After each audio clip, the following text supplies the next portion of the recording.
If you feel stuck, it is not because you lack power. It is because you have forgotten how to use it. The mind you possess can build empires or prisons. And right now your mind is obeying a script that no longer serves you. But hear me, and hear me well. If you truly listen to this speech, not skim, not skip, but absorb, you will walk away a different man. You will walk away with motion in your blood, fire in your thought, and certainty in your step. But if you drift, if you half listen like the thousands who say they want more but live as less, then your chains will stay locked. Not because you are weak, but because you refuse to listen. So I offer you this moment. The key is here. The chain is rusted, and freedom is waiting on the other side of your decision to hear every word. You were not born to drift. You were born to dominate. And yet, you find yourself here, alive but not truly living, awake but not fully aware, stuck. Not because your legs are tied, but because your thoughts are. This is the tragedy of the modern man. He walks freely through the world while being held hostage in the mind. You see, most men live inside invisible cages, cages built not of iron or stone, but of fear, of doubt, of indecision, cages built from the beliefs of others, inherited stories, childhood whispers, rejections that hardened into walls. The bars, they sound like this: I'm too late. I'm not ready. What if I fail again? And here is the truth you must confront now, not gently, but with fire. If you do not destroy this cage, it will bury you alive. If you do not take command of your mind, your life will not be your own. And if you wait for clarity, confidence, or permission, you will rot waiting. This is where most remain, a slow decay of potential. Their vision turns to fog, their ambition to fatigue. They blame the world, the timing, the conditions, but never the true jailer, their thoughts. Now let me tell you what they will never tell you. You can escape. You can break it all, but it will require war, a war against comfort, against false identity, against the voice that says, you should be grateful for what you have, while deep inside, you know you were meant for more. Story. Henry Ford was not the smartest engineer. He was mocked, laughed at, even sued. But do you know what he never allowed? He never permitted the doubt of others to become the doubt within himself. He said, whether you think you can or you think you can't, you're right. And with that, he shattered the bars of limitation that society tried to place on him. That quote is not a phrase, it is a formula. Thought equals identity. Identity equals action. Action equals reality. And if your thoughts are sick, so is your life. Now here is your first practice, and take out a notebook, a page, anything, and write this sentence. The reason I feel stuck is, then write. Write until the truth stings. Is it fear? Is it laziness disguised as overthinking? Is it shame? And then below that, write, if I do not change this, what will my life look like in 5 years? Look at it. Feel it. Let it disgust you. Because disgust is often the beginning of change. Affirmation. I am not stuck. I am being summoned to rise. Say it again, now louder, now with the force of someone breaking out of a cell. This moment is not the end. It is the breaking point, the one you'll remember as the beginning of everything. But only if you act, only if you listen all the way through, because the next part will show you the root of your chain and how to melt it with a single truth. Ready? Let's continue. The reason most men stay stuck is simple. They are waiting for a feeling, a sign, a surge of certainty. They want the fire before the first spark. But the subconscious does not work that way. It is not a motivator. It is a mirror. It does not care if you succeed. It does not care if you remain average. It does not care if you become a legend or a ghost. It simply reflects what you repeat, not what you wish. You may say you want freedom, but if your internal language is, I don't think I can do this. I always sabotage myself. I've never been consistent. then that is exactly what you will live, because the subconscious does not argue. It obeys. It is the most powerful servant in the world, and yet most treat it like a distant stranger, whispering uncertainty instead of issuing command. Here's what you must understand now. Your subconscious will not wake you up one day with confidence. It will not kick in when the timing is right. It will only echo the orders you consistently give it, whether those orders are destructive or divine. Let me tell you a story that proves this truth. The man failed 10,000 times before creating the light bulb. And when they asked him why he kept going, why he didn't stop, he didn't say, because I felt good. He didn't say, because I was confident. He said, I didn't fail. I found 10,000 ways that didn't work. That is not the voice of emotion. That is the voice of command. Edison did not ask his subconscious for permission to keep going.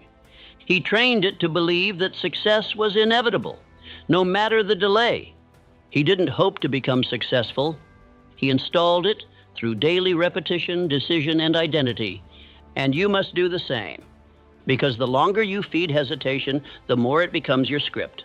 The longer you dwell on weakness, the more it becomes your identity. The longer you wait to feel like it, the more your subconscious learns that comfort is your commander. So here is your practice. Not someday, not later. Now, write this down. The belief that keeps me stuck is, identify it, name it, don't dress it up, don't make it poetic, be real. Is it, I'll never be like them? Every time I try, I mess up? I'm too old? I missed my window? I'm not smart enough? Write the ugliest one, the one that lives the deepest. And then, burn it, literally. Take that page and burn it like a ceremony, because that belief is not welcome anymore. Now write its replacement. I command my mind to obey this new identity, and follow it with this. I am the man who executes. I am the man who finishes. I am the man who succeeds. Repeat it, loud, slow, with conviction.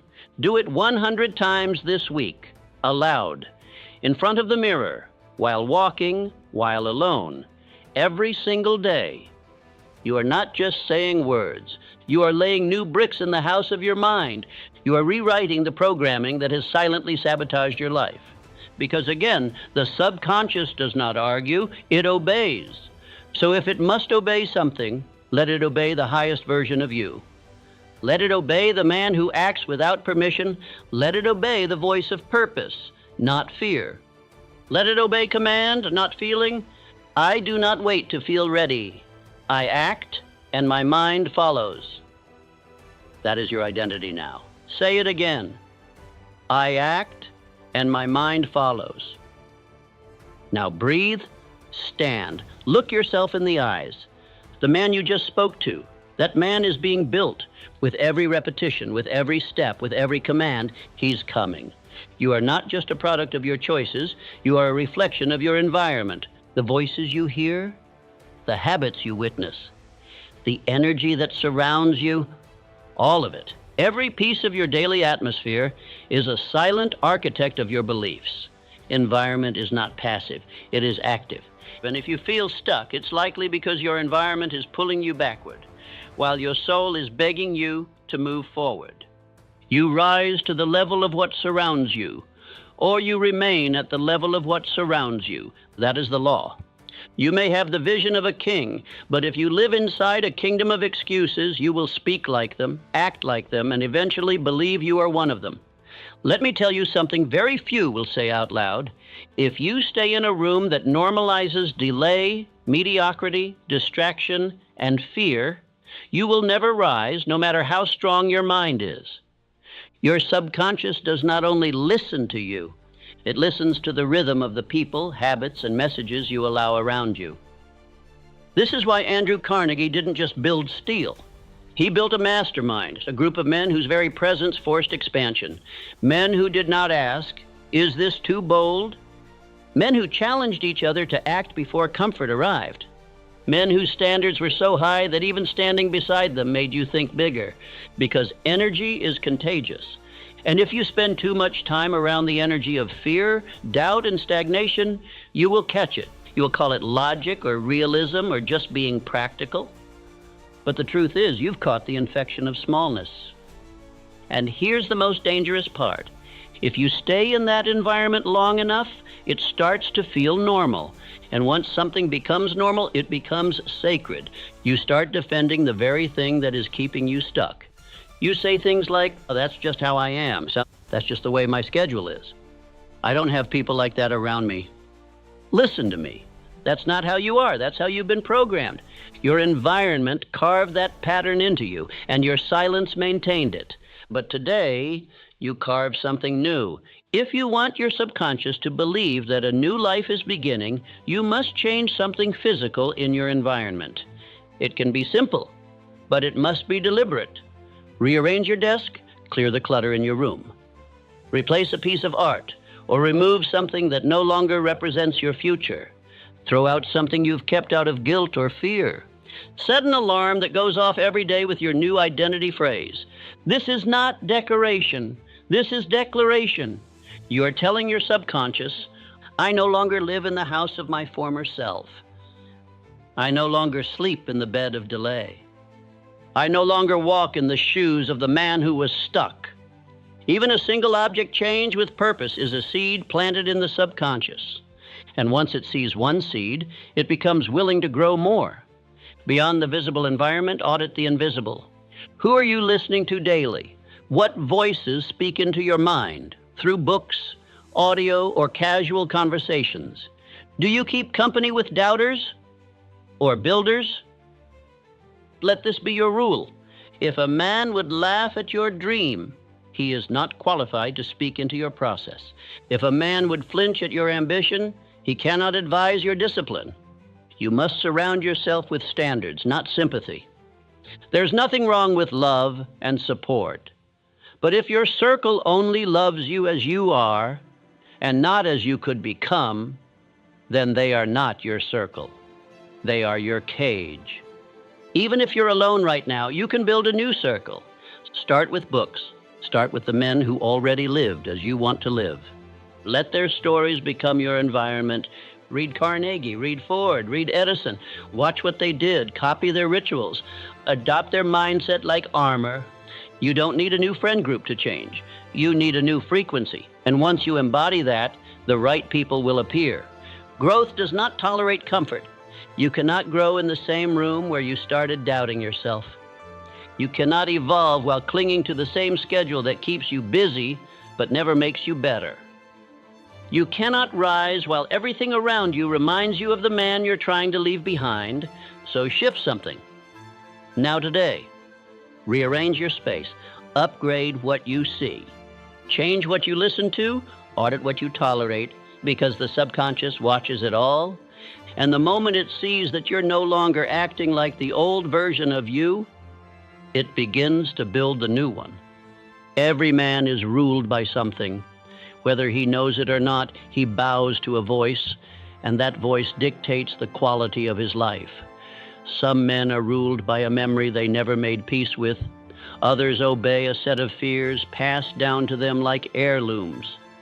Some follow the voice of their father, their mother, their teacher, or the echo of a failure that's grown louder with time. But no man escapes the law. You become what you consistently obey. And so the question is not, what do you want? The question is, whose voice do you follow when no one is watching? That voice, not your goal, is what determines your direction. A man might dream of wealth, of strength, of freedom, of leadership. But if the voice he follows whispers of caution, of delay, of maybe later, he will never rise, no matter how grand his ambition. Henry Ford had every reason to listen to the world around him. A world that told him he wasn't educated enough, not trained enough, not ready. He didn't have the schooling, he didn't have the credentials, he didn't have the resume, but he had a voice, his own, and that voice declared, I can summon to me any man with the knowledge I require. Ford didn't obey tradition. He didn't obey the experts. He didn't obey fear. He obeyed his vision, and because of that, he built an empire. The chains that keep most men stuck are not made of steel. They are made of repetition, the same thoughts, the same excuses, the same inner dialogue, the same emotional obedience. A man doesn't even notice he's kneeling anymore. But make no mistake, obedience is a habit. And the more you follow a weak voice, the more you reinforce the identity that you are weak. Ask yourself now and write it down. Who am I obeying? Am I obeying fear? Am I obeying my comfort? Am I obeying my old self, the one who decided he couldn't long before he ever tried? Or am I obeying a higher command, a vision, a mission, a standard that burns even when I don't feel like following it? You may believe you lack discipline. You don't. You've just been trained to obey the wrong voice. Start observing. When you say, "I'll do it later," whose voice is that? When you delay the workout, avoid the risk, hide from the confrontation. What voice are you following? And when you do act in power, when you move decisively, speak clearly, stand tall, what voice did you listen to then? There are only two commands in every moment. One leads to freedom and the other to slavery. You are always choosing one. Every action is allegiance. You are either reinforcing the identity of the man you were or the man you are becoming. Your breakthrough will not come from another technique, another strategy, another external answer. Your breakthrough will come the day you stop listening to the weak voice and start obeying the one that sees your future. So I ask you now with ruthless honesty, do you obey fear? Do you obey your past? Or do you obey vision? This is not just mindset. This is warfare. And the battlefield is between your ears. Every man hears both voices, one that pulls him toward destiny and one that pulls him back into the mud of the familiar. The difference between the weak and the strong is not that one hears less noise. It's that the strong refuse to obey the noise. It doesn't matter how loud your fear gets. It only matters how often you answer it. You feed it by obeying it. And so now you shift. From this moment forward, your new creed must be this: I obey command, not comfort. I follow the voice of my future, not my past. Repeat it until it sticks. Speak it aloud. Etch it into your day. Whisper it before you act. Then test it. When your alarm rings early and your body says stay, whisper, I obey command, not comfort. When it's time to write, build, speak, or show up, and your doubt says you're not ready, whisper, I follow the voice of my future, not my past. And when you feel resistance rise and you're tempted to retreat, declare, I am not ruled by what I feel. I am ruled by what I choose. You are not the only one who has ever had to disobey fear to become free. Carnegie disobeyed the voices that told him to stay small. Lincoln disobeyed the voices that begged him to bend under pressure. Edison disobeyed the voice of impossible 10,000 times. Each of them rose not because they never heard fear, but because they refused to take its orders. So now the decision belongs to you. In every breath, in every act, in every moment, what voice will you obey? Obedience is not neutral. It builds identity, and whatever you obey, you become. The man who is free is not the one who feels no fear. He is the one who listens and disobeys. Most men are not stuck because they lack desire. They are stuck because their desire is a fog, hazy, undefined, and ever-shifting. They feel hunger, yes. They feel ambition, yes. But they cannot move forward with power because they do not know where forward is. And so they spin, they work, they grind, and yet they remain exactly where they are. Desire without clarity is like fire without direction. It burns, but it does not forge. There is no force more powerful in the world than a definite desire. A man who knows exactly what he wants becomes immune to most distractions. His will sharpens, his mind filters, his spirit gains weight. You can feel it in the way he walks, the way he speaks, the way he chooses what to ignore. And yet, most never take the time to name their desire. They hope vaguely. They wish passively. They say things like, I want to be successful. I want to be rich. I want to be free. But the subconscious does not respond to vagueness. It requires precision. It needs to be told where to go. Desire, real desire, must be carved out of thought like a sculpture from stone. Ask yourself now, what do you actually want? Not just today, not just this year, but deeply, eternally. If there were no fear, no resistance, no voices telling you to play it safe, what would you name as your target? One man says, I want to make more money. That's not definite. That's not desire. That's a vague hope, easily forgotten and easily delayed. Another man says, I want to build a business that earns $500,000 a year, helps 10,000 people transform their lives, and allows me to retire my parents. That is clarity. That is direction. And because it is clear, it begins to activate the subconscious like a magnet. Edwin C. Barnes in Think and Grow Rich. Barnes did not say, I want to work in business. He did not say, I hope to get a good job with Thomas Edison. He said, I will become Edison's partner.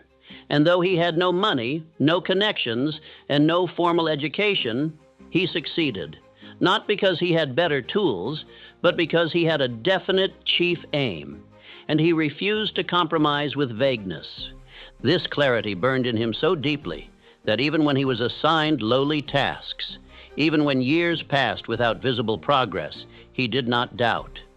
He saw the end in his mind long before it existed in the world.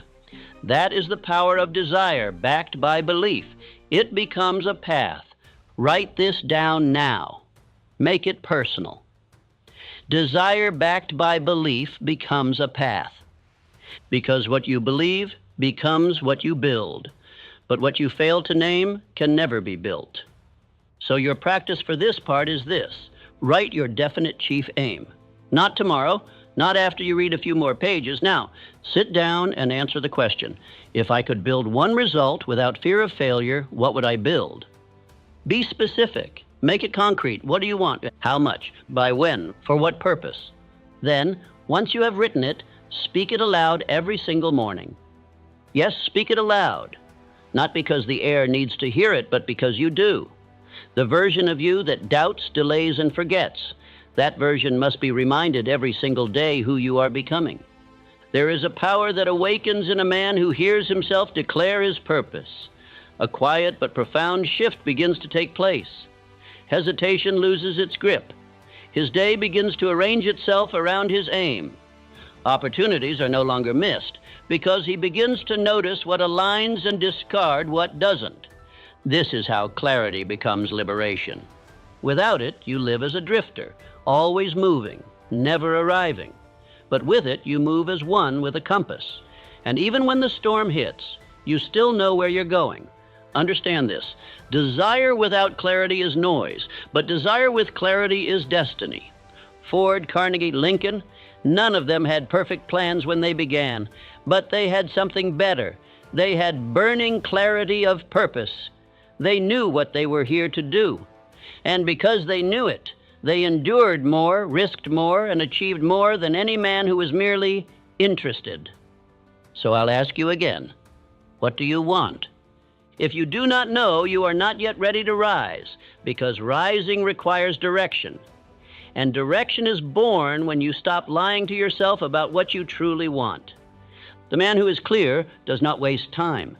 He does not argue about distractions. He does not debate with drifters. He is not shaken by storms. He simply moves forward because he knows where forward is. Say this now. My desire is clear.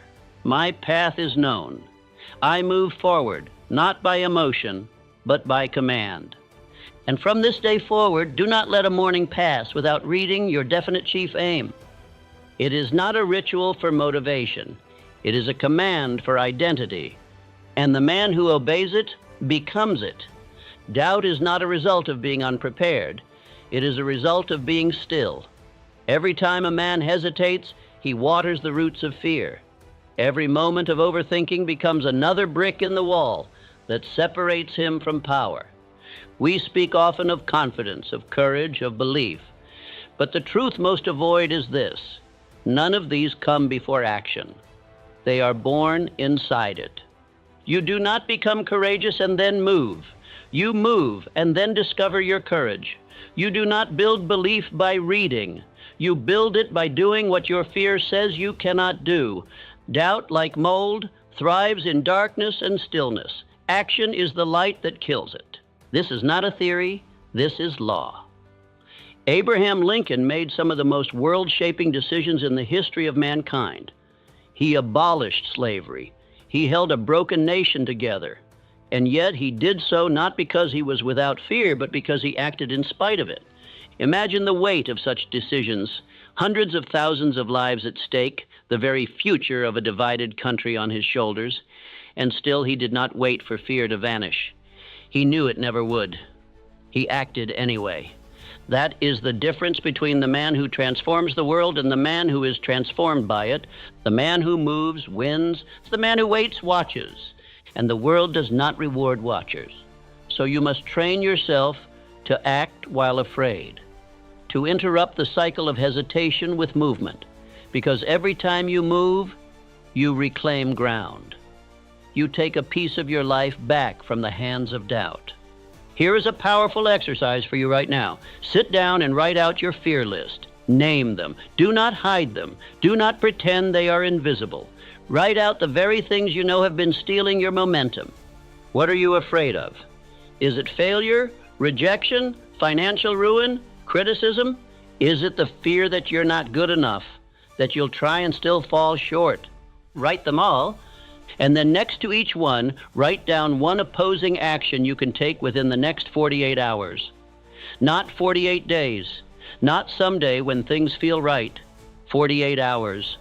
If you fear rejection, send the proposal. If you fear failure, start the project. If you fear judgment, speak your truth publicly. Whatever it is, move toward it, even just a single step, because here's what you'll find. It isn't fear itself that holds you captive. It's the story around the fear. And when you move, you interrupt that story. You break the spell. You prove through action that the thing you feared was never as powerful as your mind made it. Repeat this to yourself. I act while afraid. That is courage. I am no longer in rehearsal. This is the performance. This is no longer the season for preparation. You've prepared long enough. You've waited long enough. You've read the books, made the plans, dreamed the dreams. Now it's time to walk into the storm. And know this, once you move, momentum becomes your ally. Energy begins to gather around your steps. The universe, your subconscious, your very cells begin to understand that you are serious. Doubt shrinks when you do. Fear bends when you act, and hesitation dies the moment you disobey it. You do not need to feel ready. You need only to be willing. The man who is willing becomes the man who wins. And if you will make this one shift, this one habit of acting in defiance of fear, you will be reborn. Not because fear disappeared, but because it lost control. So write the list, take the steps, and live the truth. Action is the cure, because the chains that hold you now are not made of metal. They are made of hesitation. Break them. The man who leaves himself a way out takes it. Not always, not instantly, but eventually. And when he does, he forfeits not just the goal. He forfeits the identity that could have been born from staying in the fire. History does not remember the men who played it safe. It remembers those who went all in. Henry Ford invested everything he had into the Model T. And when his advisors, his bankers, his engineers told him it couldn't be done, he didn't look for alternatives. He didn't pivot. He didn't hedge his bet. He said, produce it anyway. He gave himself no escape route. That's why the Model T didn't just change transportation. It changed history, because the man behind it had no option but victory. Most people fail, not because they lack skill, but because they keep their exits open. They say things like, if it doesn't work out, I'll go back to school. If this doesn't take off, I'll go back to the old job. I'll try this for a while, but keep my other options open. But if you leave the door unlocked, fear will find it. You must understand, every escape plan is a vote against your own success. There is only one way to build something great, and that is to walk to the edge, light the bridge behind you on fire, and say to yourself, There is no going back. I will win or I will die trying. That may sound extreme to the comfortable man, but the man who is ready to rise understands.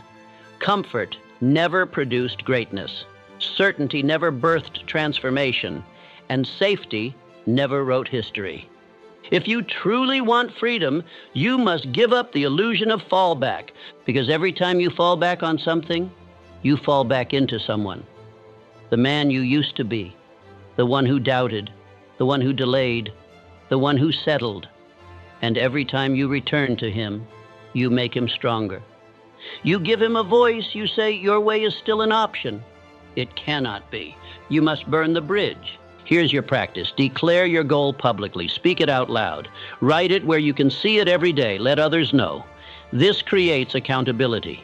It forces your subconscious to align with your commitment. Then remove the backup plan. Delete the plan B. Stop investing energy into alternatives.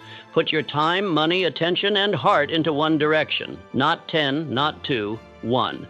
That does not mean you act foolishly. It means you act decisively. Because when your back is against the wall, the real you shows up. The version of you that you didn't know existed. The one that performs, that solves, that creates, that endures. That version cannot emerge while you're still holding the keys to your escape. Say this now. I do not keep the door open. I burn the bridge behind me. I do not plan for retreat. I prepare for victory. And write this down. Commit it to memory. He who gives himself the option to quit will. But not you. Not now. You are becoming the man who goes all in, who commits with fire, and who leaves nothing behind but ashes. A man who waits to feel like doing the work will wait his entire life. This is the graveyard of potential, the belief that emotion must lead the way, that if you do not feel like building, you are not ready to build, that if inspiration hasn't arrived, the day cannot begin. But the men who break free, the men who create fortune, influence, and freedom, they do not wait for permission from their mood. They install rituals that override the emotion of the moment. Because motivation is fleeting, but ritual is dependable. And Andrew Carnegie did not build an empire because he was more inspired than others. He built it because he expected from himself and his men a structure of thought and action. His greatest leaders were trained in routine. They were forged in habit. They lived by systems, not feelings. One of Carnegie's most effective requirements for his team was this: no man under my command waits to feel. He begins. He builds. Let this be your standard now. Let this be the shift that frees you. You are no longer allowed to ask yourself how you feel. You ask only, what is the ritual I have committed to today? So here is what I will give you now: a framework. 3 daily rituals that will rewire your identity, restructure your mind, and install within you the discipline of achievement. 1. Morning self-talk. Every morning before the world has touched your mind, you must touch it first. You must direct it, train it, instruct it. Before you speak to anyone else, speak to yourself. Clearly, powerfully, with certainty. Do not drift into the day with thoughts given to you by fear or memory. Create your own. Say out loud, with intensity, I command my mind, I command my body, I am the architect of this day. No thought lives here unless I allow it. No fear survives unless I feed it. Today I build, I do not ask for power, I generate it. This practice will take you 3 minutes, but those 3 minutes will define the direction of your entire day. 2. Read your definite chief aim. The man without direction drifts. The man with direction builds. But the man who reminds himself of his direction daily becomes unstoppable. This is a cornerstone of Think and Grow Rich, the definite chief aim. And yet most men write it once and never speak it again. But if you are serious about freedom, you will read it every single day. Not like a chore, like a decree. Stand tall, read it out loud, breathe as you speak, believe every word. Let this daily reading remind your subconscious, this is who I am. This is where I am going. Do not change it often. Keep it steady. Let its repetition work on you like waves shaping stone. 3. Silent visualization of identity. Before you move into the noise of the world, go into silence, close your eyes, breathe, and see yourself. Not as you were, not as you are, but as the man you are becoming. See him walking into rooms with power. See him making bold decisions. See him refusing to delay. See him leading, building, creating, commanding. Visualization is not fantasy. It is instruction. You are giving your subconscious a blueprint to follow. And your nervous system, your thoughts, your actions, will begin to comply. 5 minutes, that is all it takes. But that practice, repeated daily, becomes a spiritual muscle, one that bends reality in your direction. Do not skip this, because what you see with intensity, you begin to build with certainty. These 3 rituals, when done daily, form the foundation of transformation. They are the scaffolding for freedom, the structure that carries you when emotion fails you. They are the new voice, the new rhythm, the new pattern. And it is repetition that turns patterns into identity. Write this now. My rituals build my reality. Repetition is the bridge to freedom. Understand, the man who builds daily becomes the man who wins inevitably. Because ritual is not about excitement, it is about installation. Motivation comes and goes. But systems do not ask questions. They run. You will run your day, or your old self will. And the only way to ensure it is you who is in control, is to build the day before it begins. So begin now, not tomorrow, not next week. And now say the words, read the aim, see the man, and never again depend on motivation when you have ritual.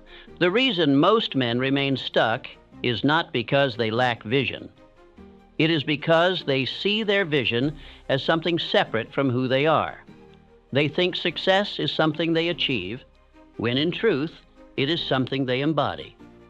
You do not rise to the level of your dreams. You fall to the level of your identity. This is why goals without identity change fail. Because a man may write down a goal, may even speak it aloud for weeks, but if deep within himself he still believes he is not the type of man who earns it, holds it, lives it, he will find 1,000 silent ways to sabotage it. Because identity always wins. The mind will only allow into your life what is consistent with who you believe you are. So you must understand this now. You are not here to try to succeed. You are not here to attempt transformation. You are here to become the man who already lives it. And the bridge to that new identity is visualization. But not the kind where you just imagine the car, or the house, or the money. That is wishful fantasy. That is surface-level dreaming. The kind of visualization that transforms a man is this: seeing yourself as the kind of man who already deserves it. Close your eyes, breathe, and see yourself waking early with power, speaking with clarity, with certainty, commanding rooms, commanding thoughts, executing tasks without delay, rejecting doubt, walking into each day like it is yours to conquer. See this man in vivid detail. Watch how he walks, feel how he breathes, hear how he speaks. This is not a game, this is not imagination, this is installation. Because the subconscious is not logical, it is emotional, and it is visual. It does not respond to charts or lists. It responds to repetition and image. So if you feed your subconscious a vision of yourself as strong, decisive, relentless, it begins to reconfigure your behavior to match. And slowly the old patterns fall away. The hesitation fades. The self-doubt becomes foreign. Why? Because your system has received new instructions. This is how Charles M. Schwab rose from a lowly worker to the right hand of Carnegie. It was not mere skill. It was presence. It was posture. It was identity. Long before Schwab was given command over steel empires, he moved through life as if he already had. He spoke like a leader. He thought like one. He made decisions like one. He wore the uniform of identity. And eventually, reality had to conform. You can do the same. You must do the same. Exercise. Each morning after your rituals, stand in silence for 5 minutes. Close your eyes and visualize not your goals, but yourself as the kind of man who naturally produces those goals. Picture your habits. Picture your reactions. Picture your focus. Now just speak one sentence aloud. I am not trying to succeed. I am becoming success. Repeat it until it feels like truth. Because when it becomes true on the inside, it will begin to shape the outside. This is the law. This is how you break the chain. By installing a vision of the man you are becoming until the current version of you begins to dissolve in its presence. No longer say, I will try. Say, this is who I am now. Your subconscious doesn't need a goal, it needs a blueprint. So give it one. And give it daily. Because if you keep feeding your mind a clear emotional image of who you are becoming, your behavior, your focus, your energy, your decisions, they will have to obey. Write this now. I am not chasing results. I am becoming the man who produces them. And then prove it in how you speak, in how you walk, in how you show up. This is the escape path. And it is not a someday fantasy. It is a decision. Repeat it until it becomes identity. Freedom is not the result of a breakthrough moment. It is the result of something far less glamorous, far more powerful, repetition. One moment of inspiration may open the door, but only daily repetition will carry you through it. Every man wants to feel set free, but few are willing to rehearse freedom until it becomes their default state. Most wait for the feeling to arise. The exceptional few, the free, install that feeling through repetition. Understand this now. The subconscious mind does not care if something is true or false. It only cares if it is repeated. And whatever is repeated with emotion becomes accepted as law. You do not escape fear by wrestling it once. You escape it by starving it of attention and feeding your identity new truths every single day. This is the path. This is the practice. Do not make this mistake. Do not listen to this once and expect change. Listen again. Repeat the words. Memorize the phrases. Burn them into your bloodstream until your entire nervous system begins to react differently to fear, differently to hesitation, differently to the lies of the old self. And this is how you rewire the loop. This is how the cage collapses, not with force, but with consistency. Now I give you this. 7 affirmations of liberation. Say them now, and again tonight, and again tomorrow morning. Say them until they do not feel like affirmations, but identity. I no longer obey fear. I create motion daily. My identity leads, my feelings follow. I am not waiting to become free. I am rehearsing freedom. Each breath I install power. My habits create the man, not my hopes. I do not entertain the old story. I write a new one daily. Speak these with force, and do not whisper them. Shout them if you must. Let them echo in your chest, because the world has fed you enough lies about your limits. It's time you start feeding yourself truth, on loop. Let repetition become your ritual. Let the daily word become your internal law. Let freedom be the result of practice, not accident. From this point on, you do not wait to feel worthy. You declare it daily until the old doubt has no home left in your mind. Repeat this to yourself now with finality. I do not need a miracle. I need a moment. Repeat it until I become it. This is how you become free, not by inspiration, but by instruction.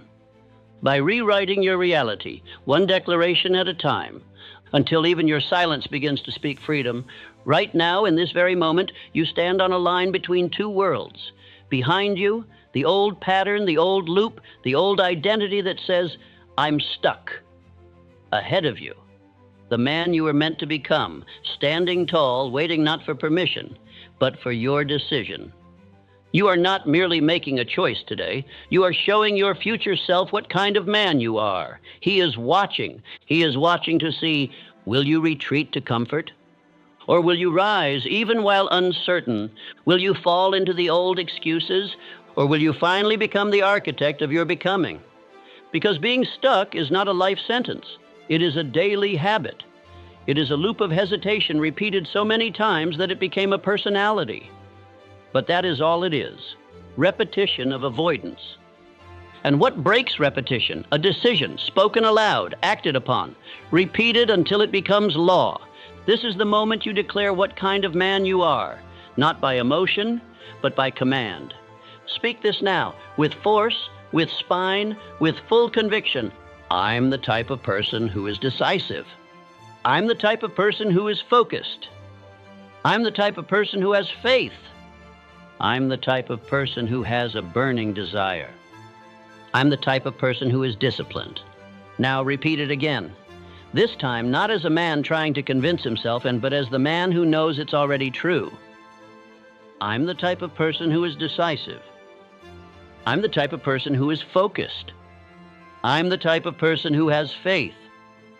I'm the type of person who has a burning desire. I'm the type of person who is disciplined. Why do we repeat? Because the world has repeated lies to you for years. Because fear has whispered the same doubts into your ears for decades. Because if you don't repeat your own truth, your old programming will. And if you don't feed your subconscious daily, the world will feed it for you. With fear, with distraction, with mediocrity disguised as being realistic. So we speak again, we speak louder, until silence begins to echo the same identity. This is not a game of hype. This is a war of identity. The man who wins is the man who repeats power louder than his past repeated doubt. And every time you declare who you are, every time you affirm the man you are becoming, your future self watches. He nods. He steps closer. Stuck only exists when identity is undefined. But the moment you decide, this is who I am, the chains loosen, the fog lifts, and action returns. From this day forward, speak of yourself not in the language of limitation, but of leadership. Say, I am disciplined, even if you're trembling. Say, I am focused, even when distracted. Say, I am decisive, even in uncertainty. Because identity is not born from truth, it is born from decision. And once that decision is spoken and acted upon and repeated, you become it. So I ask you now, what kind of man do you want to meet 5 years from now? If you say a man who is free, who is bold, who is built from focus and action and inner fire, then understand this, that man is watching. And he does not care about your circumstances. He only cares about your decisions. So decide boldly, speak daily, and repeat with power. Because your future is not waiting to happen. Your future is watching who you are becoming. You thought you were stuck. You told yourself you were broken, lost, lacking direction, waiting for something to shift so life could begin again. But the truth is far greater and far more powerful. You were never stuck. You were becoming. The pressure you felt, it was growth in disguise. The heaviness, that was resistance training your spirit. The silence, that was the forging of your voice. Every delay, every doubt, every moment of stillness was not a prison. It was preparation.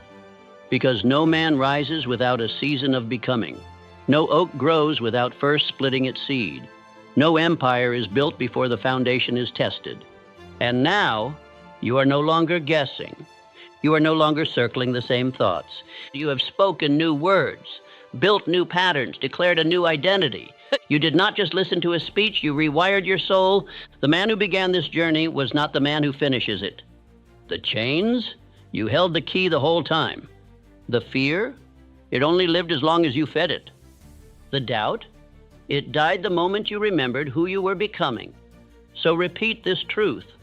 Not as a man hoping to believe it, but as one who knows, I was never stuck, I was becoming. I was never broken, I was building.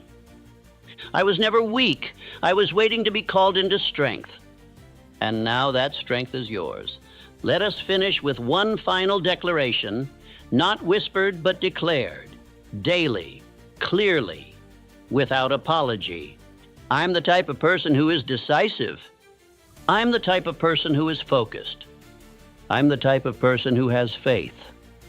I'm the type of person who has a burning desire.